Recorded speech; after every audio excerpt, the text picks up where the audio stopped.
नमस्कार। Vishweshwari study centre के YouTube channel में आपका स्वागत है। आज हम लोग हिंदी विषय से संबंधित एक बहुत ही महत्वपूर्ण बिंदु पर बात करेंगे, जो कि अमूमन हिंदी साहित्य इतिहास से संबंधित हर परीक्षा के लिए महत्वपूर्ण है, चाहे वह परीक्षा नेट जीआरएफ की हो, चाहे वह टीजीटी पीजीटी की हो, चाहे वह जेएसएससी सीजीएल या किसी भी राज्य के हिंदी संबंधी विषय जिसमें हिंदी साहित्य का इतिहास पढ़ना हो, महत्वपूर्ण है। यह बिंदु है साहित्य इतिहास लेखन की पद्धतियां। सबसे पहले हम समझेंगे कि साहित्य का इतिहास होता क्या है। हम लोगों ने सामान्य रूप से इतिहास को सामाजिक राजनीतिक इतिहास के रूप में देखा है। सामाजिक इतिहास में सामाजिक संरचना, समाज के विकास आदि की बात की जाती है। राजनीतिक इतिहास में किसी भी देश प्रदेश के राजनीतिक व्यवस्था में होने वाले युगांतकारी परिवर्तनों को, अलग अलग युगों में होने वाले परिवर्तनों को देखा जाता है। साहित्य का इतिहास थोड़ा सा इनसे अलग है। साहित्य का इतिहास साहित्य के विकास क्रम को तो देखता ही है, साथ में स्वयं को राजनीति, समाज, मान्यताएं इनसे जोड़कर देखता है और एक विशिष्ट आलोचनात्मक दृष्टि से साहित्य का तदयुगीन समाज के साथ संबंध स्थापित करता है और वर्तमान काल के साथ भी उसका संबंध स्थापित करता है। साहित्य इतिहास लेखन की परंपरा विशिष्ट रूप से यूरोप में शुरू हुई। 19वीं शताब्दी आते आते यह परंपरा भारत में भी आई, हिंदी साहित्य में भी आई, परंतु हिंदी साहित्य में इससे पूर्व भी कुछ एक प्रयास ऐसे थे जिनको कि कहा जा सकता है हिंदी साहित्य इतिहास लेखन की पूर्व पीठिका के रूप में। उन्हें पूरा साहित्य का इतिहास तो नहीं कहा जा सकता है, बस पूर्व पीठिका ही कहा जा सकता है। जैसे 252 वैष्णवन की वार्ता,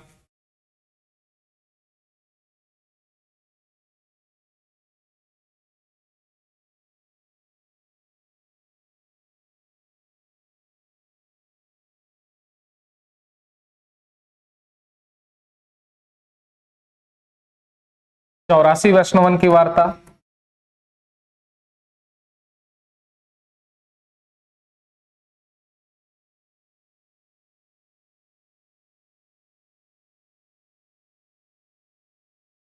भक्तमाल, इन दोनों वार्ता ग्रंथों के रचयिता गोकुलनाथ को माना जाता है और भक्तमाल के रचयिता के रूप में नाभादास को माना जाता है। ऐसे नाभादास के अलावा भी बहुत से लोगों ने भक्तमाल लिखे हैं, पर भक्तमाल परंपरा की शुरुआत नाभादास से ही होती है। 252 वैष्णवन की वार्ता में विठलनाथ के 252 शिष्यों का उल्लेख मिलता है, उनके रचना, उनकी भक्ति पद्धति का उल्लेख मिलता है। 84 वैष्णवन की वार्ता में वल्लभाचार्य जो विठलनाथ के पिता थे, उनके 84 शिष्यों जिनमें कि सूरदास भी सम्मिलित हैं, उसका विवरण मिलता है। भक्तमाल में लगभग 200 भक्तों का विवरण नाभादास देते हैं, परंतु इन पुस्तकों को इतिहास न कहकर संग्रह ग्रंथ कहा जा सकता है। इतिहास ये इसलिए नहीं है क्योंकि ये ऐतिहासिक परिप्रेक्ष्य से इन ग्रंथों में उल्लिखित कवियों का या भक्तों का मूल्यांकन नहीं किया गया है। सामान्य रूप से उनका परिचय दिया गया है, उनकी कुछ पंक्तियां दी गई हैं, थोड़ा बहुत उनके जीवन के बारे में बतलाया गया है, जिसको कि मात्र एक संग्रह ग्रंथ कहा जा सकता है।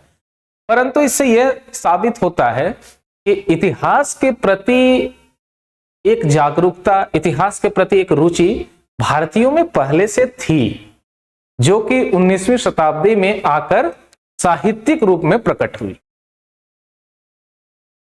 19वीं शताब्दी में आकर हिंदी साहित्य का इतिहास लेखन लगातार चला।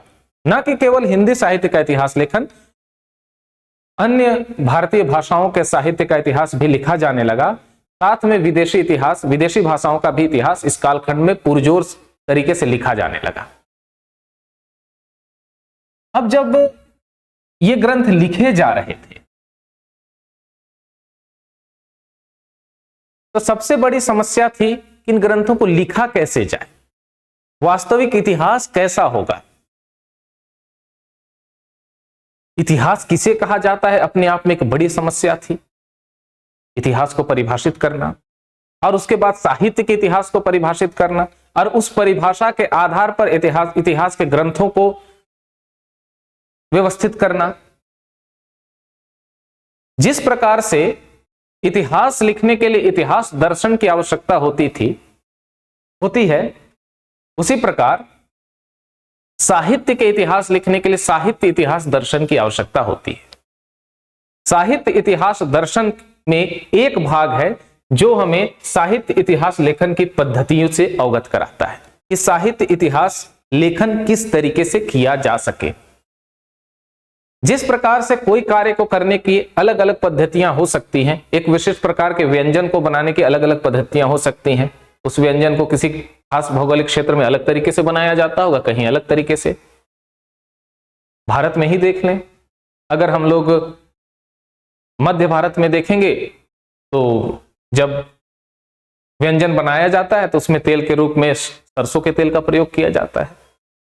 हम लोग पंजाब वाले क्षेत्र में देखें तो वहां घी का अधिक प्रयोग किया जाता है, और हम लोग दक्षिण भारत के क्षेत्र में देखें तो नारियल तेल का प्रयोग किया जाता है। तो व्यंजन तो सबसे बनता है, व्यंजन वही बनता है, बस थोड़ा बहुत अंतर होता है। तो साहित्य इतिहास लेखन की पद्धतियां भी अलग अलग तरीके से विकसित हुई, उनमें थोड़ा बहुत अंतर था, किसी में कुछ कमियां थी, किसी में कुछ खूबियां थी। तो 19वीं शताब्दी में मुख्य रूप से कई एक साहित्य इतिहास लेखन की पद्धतियां बनी, लेकिन इन पद्धतियों में 4 पद्धतियां सबसे प्रमुख थी। उसमें पहली पद्धति थी कालानुक्रम पद्धति, वर्णानुक्रम पद्धति।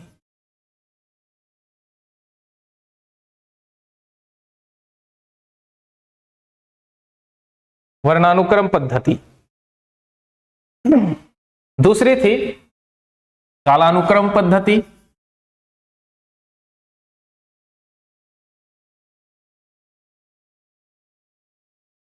तीसरी थी वैज्ञानिक पद्धति,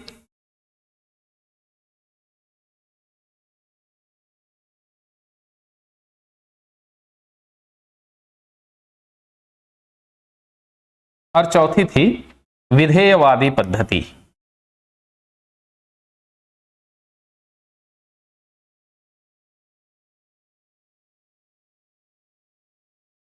हिंदी साहित्य के इतिहास को अगर हम लोग देखेंगे तो हिंदी साहित्य के इतिहास लेखन क्रम में मुख्य रूप से इन्हीं 4 पद्धतियों का प्रयोग किया गया है। ये 4 पद्धतियां अलग अलग समय में साहित्य इतिहास लेखन में प्रयुक्त हुई। इन्हीं 4 पद्धतियों के अध्ययन को हम लोग कह सकते हैं साहित्य इतिहास लेखन की पद्धतियां, और इन्हीं 4 पद्धतियों से हमारे प्रतियोगी परीक्षाओं में या एकेडमिक्स में भी, अकादमीय परीक्षाओं में भी इससे प्रश्न बनते हैं। और अगर इन 4 पद्धतियों से हम अवगत हो जाए तो उन प्रश्नों को आसानी से सरल किया जा सकता है, आसानी से उनका उत्तर दिया जा सकता है।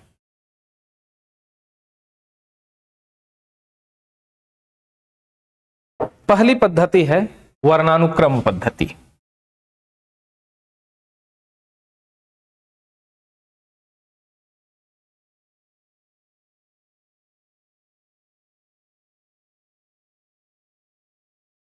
वर्णानुक्रम पद्धति वास्तव में इतिहास लेखन की पद्धति नहीं थी, यह शब्दकोश बनाने की पद्धति थी। शब्दकोश के निर्माण में इस पद्धति का प्रयोग होता था, परंतु प्रारंभिक साहित्य इतिहासकारों ने इस पद्धति का प्रयोग साहित्य इतिहास लेखन में भी किया। इस पद्धति में साहित्यकारों को, कवियों को, रचनाकारों को उनके नाम के प्रथम अक्षर के आधार पर साहित्य इतिहास में स्थान मिलता है। जैसे अगर हम लोग शब्दकोश को देखें, डिक्शनरी को देखें, अगर अंग्रेजी डिक्शनरी को देखें तो उसमें ए से आने वाला शब्द सबसे पहले होगा। हिंदी शब्दकोश को देखें तो उसमें अ से आने वाला शब्द सबसे पहले होगा, फिर इसमें बी से आने वाला शब्द उसके बाद होगा, इसमें आ से आने वाला शब्द उसके बाद होगा। इसी प्रकार वर्णमाला के क्रम में शब्दों का क्रम चलता है शब्दकोश में। यहां भी वर्णानुक्रम पद्धति में यही किया गया। जिस कवि का नाम अ से था उसको पहले रखा गया और इस क्रम को लगातार जारी रखा गया।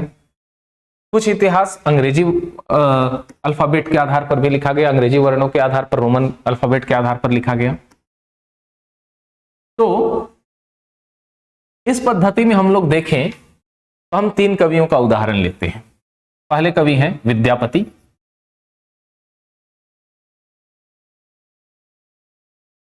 दूसरे कवि हैं कबीर और तीसरे कवि हैं अज्ञेय।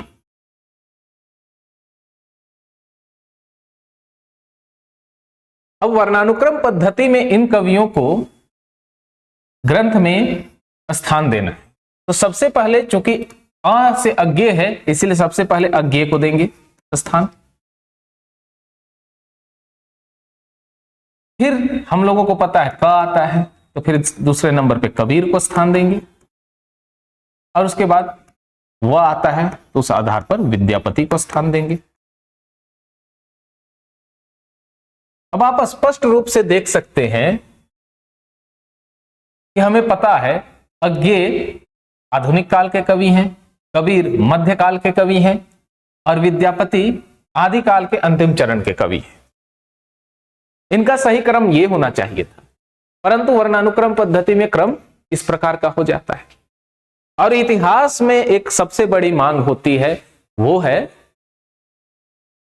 कालक्रम, कि चीजें काल के हिसाब से, समय के हिसाब से सजी हुई होनी चाहिए ताकि इतिहास के विकास क्रम को आराम से समझा जा सके कि किस कालखंड में इतिहास ने कौन सा रुख अपनाया। साहित्य के इतिहास भी इससे अछूता नहीं है। साहित्य में भी साहित्यकार या साहित्य एक क्रम में नहीं रहेगा, अपने समय के अनुरूप नहीं रहेगा, तो उसका सही मूल्यांकन नहीं हो सकता है, क्योंकि साहित्यकार की मानसिकता अपने युग से बंधी हुई होती है।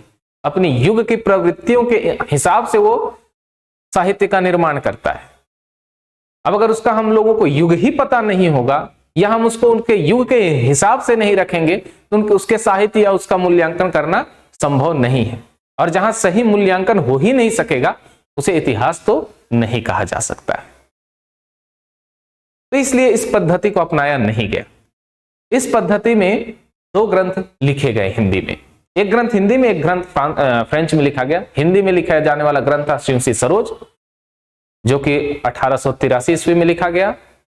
और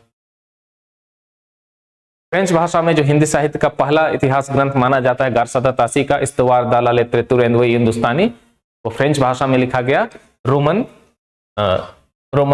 अल्फाबेट के हिसाब से, रोमन वर्णों के हिसाब से उसमें कवियों को रखा गया। तो वर्णानुक्रम पद्धति चूंकि इतिहास का सही मूल्यांकन नहीं कर सकता था, ग्रंथों का सही मूल्यांकन ऐतिहासिक परिप्रेक्ष्य में नहीं कर सकता था, इस पद्धति को बहुत लंबे समय तक नहीं जारी रखा गया और इस पद्धति को अस्वीकार कर दिया गया। दूसरी इतिहास लेखन की पद्धति जो हिंदी में अपनाई गई वो थी कालानुक्रम पद्धति।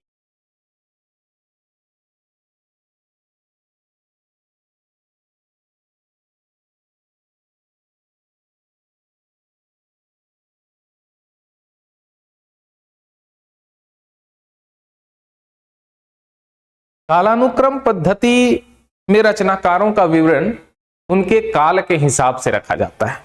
वो जिस कालखंड में पैदा हुए उस कालखंड में उनको स्थान दिया जाता है। ऊपरी तौर पर देखें तो यह लगता है इतिहास लेखन पद्धति तो सही है, लेकिन सिर्फ कवियों को उनके पैदा होने के काल, उनके रचना के काल के हिसाब से रख देने से ही इतिहास ग्रंथ नहीं बन जाता है। उनका मूल्यांकन भी करना होता है, और उनके मूल्यांकन के लिए आवश्यक है कि उस कालखंड का सामाजिक, राजनीतिक, धार्मिक, सांस्कृतिक इतिहास का भी ज्ञान हो, और उसके साथ साथ उस रचनाकार को अपने युग के सामाजिक, धार्मिक, राजनीतिक, सांस्कृतिक आदि इतिहासों के साथ सामंजस्य करके उसका मूल्यांकन किया जाए। लेकिन कालानुक्रम पद्धति में बस ऐसा था कि जो कवि 11वीं शताब्दी में पैदा हुआ उसे पहले रखा गया, उसके बारे में थोड़ी सी जानकारी दे दी गई, उसके रचना के बारे में थोड़ी सी जानकारी दे दी गई, और थोड़ा सा उसके रचना का आलोचनात्मक विवरण प्रस्तुत कर दिया गया, थोड़ा सा, बहुत अधिक नहीं। फिर जो कवि 12वीं शताब्दी में पैदा हुआ उसको रखा गया, उसके बारे में भी वही किया गया, और ऐसे करके लिखा गया। लेकिन 11वीं शताब्दी में जो कवि पैदा हुआ उसका 12वीं शताब्दी के कवि पर क्या प्रभाव पड़ा, इसकी कोई बात नहीं की गई। साथ में 11वीं शताब्दी के सामाजिक, राजनीतिक, धार्मिक आदि परिस्थितियों का इस कवि पर क्या प्रभाव पड़ा, इसका भी विवेचन नहीं किया गया। तो सिर्फ कालक्रम में रख देने मात्र से इन ग्रंथों को इतिहास नहीं कहा जा सकता। इसलिए ऐसे ग्रंथों को, इस पद्धति में लिखे ग्रंथों को आचार्य रामचंद्र शुक्ल ने कवि वृत्त संग्रह कहा है, यानी कवियों का एक कोष, कवियों का एक संग्रह मात्र वो है, उससे अधिक वो कुछ नहीं है। इस पद्धति में मिश्र बंधु विनोद लिखा गया है।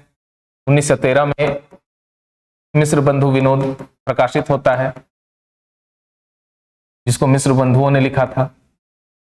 अगली कक्षा में इसकी बात हम लोग करेंगे। इस पद्धति में मिश्र बंधु विनोद लिखा गया, और इस पद्धति को आचार्य रामचंद्र शुक्ल ने अस्वीकार किया, और उनके बाद आने वाले सारे इतिहासकारों ने अस्वीकार किया कि इस पद्धति पर लिखे गए इतिहास ग्रंथों को मात्र कविवृत्त संग्रह की संज्ञा दी गई, इतिहास ग्रंथों की संज्ञा नहीं दी गई। इसके बाद एक तीसरी पद्धति आती है, जिसको कि वैज्ञानिक पद्धति कहते हैं।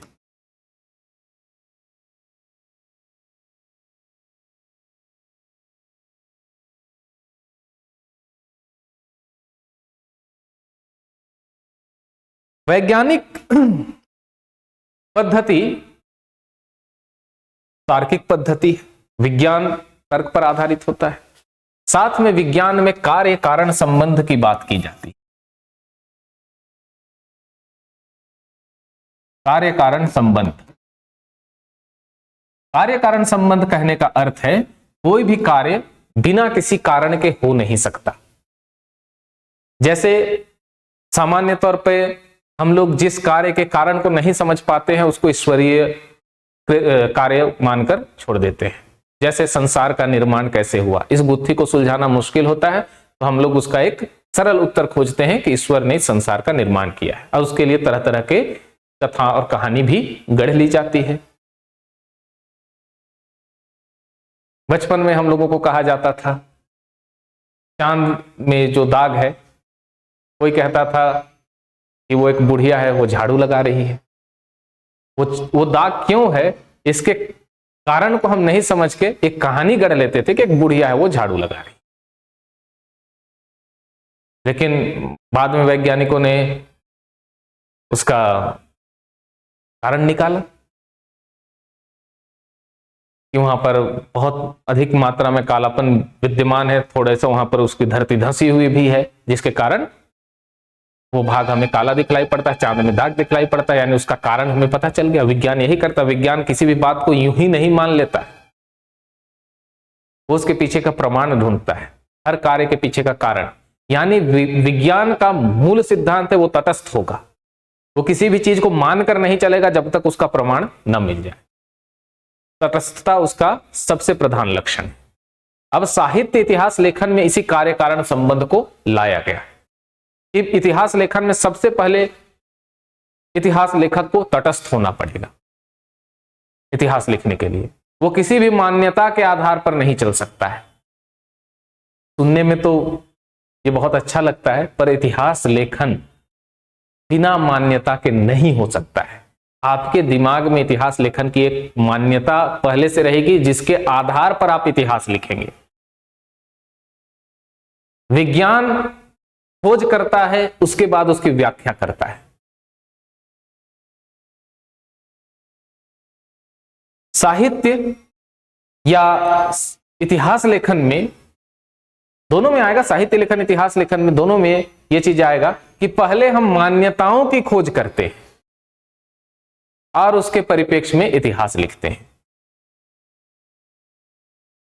हम ये देखते हैं कि हमें इतिहास कौन सा लिखना है। कोई राजनीतिक इतिहास लिख रहा है तो अपने राजनीतिक परिदृश्य में कुछ अवधारणाएं बनाएगा। अब उसमें भी अलग अलग अवधारणाएं वो बना सकता है, मार्क्सवादी विचारधारा से लिख सकता है या कोई और विचारधारा से, या अपनी एक नई विचारधारा बनाकर उसके हिसाब से लिख सकता है। बिना किसी विचारधारा के तटस्थ भाव से तो वो लिख ही नहीं पाएगा, उसका इतिहास बिखरा हुआ नजर आएगा, उसमें एक संयोजन, एक सामंजस्य स्थापित ही नहीं हो पाएगा। तो साहित्य इतिहास लेखन के पहले एक साहित्य इतिहास की पद्धति, लेखन पद्धति बनानी होगी और उसके आधार पर साहित्य का इतिहास लिखना होगा। अब वैज्ञानिक पद्धति अपने आप में कोई पद्धति है ही नहीं, क्योंकि वो कहता है कि किसी भी विचारधारा को हम मानेंगे नहीं, हम तटस्थ भाव में रहेंगे। और जब तटस्थ हो गए तब तो फिर कोई पद्धति बनी नहीं, पद्धति से तटस्थ तो हुआ ही नहीं जा सकता है। इसीलिए ये पद्धति सिर्फ ऊपर से वैज्ञानिक कहने को दिखलाई पड़ी, बाकी इसमें वैज्ञानिकता कहीं नहीं थी। जिसको जैसी पद्धति पसंद आई वो इस हिसाब से लिखा। हिंदी साहित्य का वैज्ञानिक इतिहास गणपति चंद्रगुप्त 1965 में इसी पद्धति में लिखने का प्रयास करते हैं, परंतु उसमें भी उनकी कुछ मान्यताएं स्थापित होती हुई दिखती हैं और यह स्वाभाविक है। इसीलिए वैज्ञानिक पद्धति नाम की कोई पद्धति इतिहास लेखन के लिए संभव है ही नहीं। तो इसलिए इस पद्धति को भी बहुत अधिक प्रचार नहीं मिला, इस पद्धति का भी बहुत अधिक प्रचलन नहीं हुआ। अब हम लोग अंतिम पद्धति की ओर चलते हैं, जिसे कहा जाता है विधेयवादी पद्धति।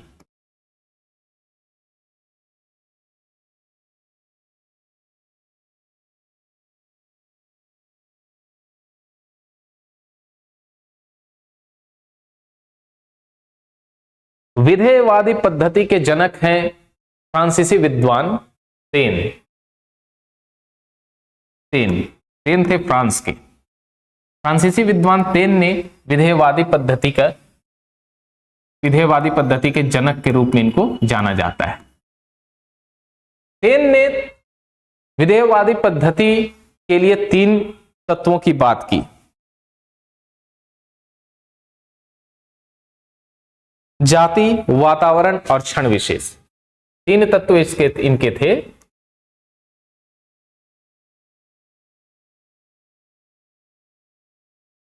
जाति, वातावरण और क्षण विशेष।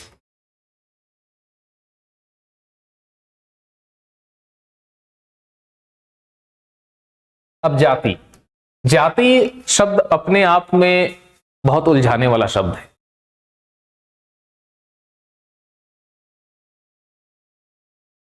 जाति शब्द अंग्रेजी के शब्द नेशन से बना है। नेशन का सामान्य तौर पर अनुवाद राष्ट्र कर दिया जाता है, पर वो अनुवाद स्वीकार विद्वान नहीं करते। आम बोलचाल में लोग ये अनुवाद प्रयोग में लाते हैं, पर नेशन शब्द का अनुवाद जाति होता है। और ये नाम, नेशन शब्द का ये अनुवाद डॉक्टर रामविलास शर्मा ने किया है। और जाति शब्द को परिभाषित करते हुए उन्होंने कहा है, जाति का अर्थ है एक भाषा, एक इतिहास को साझा करने वाले लोग जब एक भौगोलिक क्षेत्र में रहते हैं तो उनको एक जाति का कहते हैं। तो उस हिसाब से भारत में देखेंगे तो हिंदी जाति, तमिल जाति, मराठी जाति, मलयालम जाति, बांग्ला जाति, ये यानी आप मोटा मोटी मान सकते हैं एक भाषा को बोलने वाले लोग एक भौगोलिक क्षेत्र में रहते तो एक जाति के कहलाते। तो पेन ने कहा कि सबसे पहले इतिहास लेखन में तो हमें यह निर्धारित करना होगा कि हम किस जाति का इतिहास लिख रहे हैं, यानी किस भाषा बोलने वाले लोगों का, किस भाषा भाषी का इतिहास लिखा जा रहा है और वो कहां रहते हैं, उनका भौगोलिक क्षेत्र कहां है, अर्थात उनका वातावरण क्या है। सबसे पहले भाषा की बात, किस भाषा का लिख रहे हैं। अब ये तो आप लोगों को बोलेंगे सामान्य सी बात है, हम तो किसी एक भाषा का लिखेंगे, लेकिन ये इतना सामान्य बात नहीं है। जब हिंदी की शुरुआत की हम बात करते हैं तो वहां पर हमें हिंदी को अपभ्रंश से अलग करना होता है, क्योंकि हिंदी और अपभ्रंश मिली हुई है भाषा के रूप में दिखलाई पड़ती है। अब इसमें क्या होता है कि बहुत से विद्वान अपभ्रंश की रचनाओं को हिंदी में ले लेते हैं, या बहुत से विद्वान इससे बचने के लिए हिंदी का इतिहास इतना पीछे से लिखने लगते हैं कि बहुत सारा हिंदी के कवियों को अपभ्रंश में डाल देते हैं। क्यों? इस जाति को न पहचानने के कारण। और ये आसान चीज नहीं है, जाति को पहचानना बहुत टेढ़ी खीर है, जो आगे की कक्षाओं में हम लोग देखेंगे अपभ्रंश और हिंदी की पहचान की स्थितियां क्या थी, किस तरीके से ये भ्रम की स्थिति आज तक बनी हुई। आज तक कोई स्पष्ट इसका विवरण हमें नहीं मिलता है, विवाद का ही विषय यह है। खैर, फिर वातावरण, हम लोगों को देखना है कि किस कालखंड का के कवि के बारे में या रचनाकार के बारे में हम बात कर रहे हैं, और उस कालखंड के का वातावरण कैसा था। वातावरण के अंतर्गत में हम लोग क्या ले सकते हैं, राजनीतिक परिस्थिति, राजनीतिक परिस्थिति, सामाजिक परिस्थिति, धार्मिक परिस्थिति आदि, सांस्कृतिक परिस्थिति सब आएंगे, सब इसके अंतर्गत आ जाएंगे। साथ में उसकी परंपरा को भी परखा जाएगा कि अगर कोई रचना किया जा रहा है तो किस परंपरा से आ रही है। इसको एक उदाहरण से हम लोग समझेंगे। पहले हम लोग क्षण विशेष की बात कर लेते हैं। क्षण विशेष यानी वो किस समय लिखा जा रहा है। अब क्षण विशेष में एक ऐसा क्षण लेना होगा कि कवि की मानसिक स्थिति उस क्षण में कैसी थी, और मानसिक स्थितियां इन सब चीजों से बनेंगी। अगर देश में राजनीतिक उथल पुथल है तो कवि का मानसिकता खिन्न होगी, वो बहुत श्रृंगारिक रचनाएं नहीं करेगा, वो मनोरंजनात्मक रचनाएं नहीं करेगा, वो आक्रोशित रचनाएं करेगा अगर राजनीतिक व्यवस्था उथल पुथल है, और उस क्षण में वो आक्रोश की रचना करेगा। सामाजिक स्थिति सही नहीं है तो सुख सुविधाओं का चित्रण करने वाली कविताएं नहीं लिखेगा, वो भूख पर, वो बेरोजगारी पर, वो गरीबी पर कविताएं लिखेगा। धार्मिक स्थिति में भेदभाव है तो उन भेदभाव को उजागर करने वाली कविताएं लिखेगा वो, और ये सब चीजें ठीक रहेंगी तो वो अपने हिसाब से कविताएं लिखेगा। अब इन तीनों तत्वों के आधार पर किसी भी पुस्तक और रचनाकार का मूल्यांकन किया जाएगा तो वह मूल्यांकन ऐतिहासिक मूल्यांकन कहा जा सकता है। उदाहरण के लिए हम लोग गोदान को लेते हैं। गोदान के मूल्यांकन सबसे पहले हम लोग देखेंगे गोदान जाति, अर्थात ये ऐसा है हिंदी है और हिंदी भाषी प्रदेश की बात है। इसमें अवध क्षेत्र की बात है जो हिंदी भाषी प्रदेश है। दूसरा वातावरण राजनीतिक परिस्थिति, अंग्रेज हैं।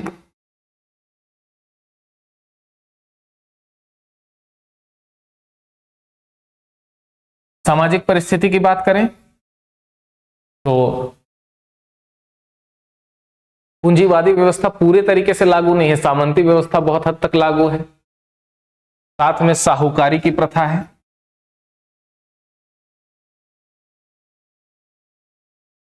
यानी ऋण वगैरह साहूकार जो देते थे। धार्मिक परिस्थिति की भी बात कर सकते हैं, जाति पाति है।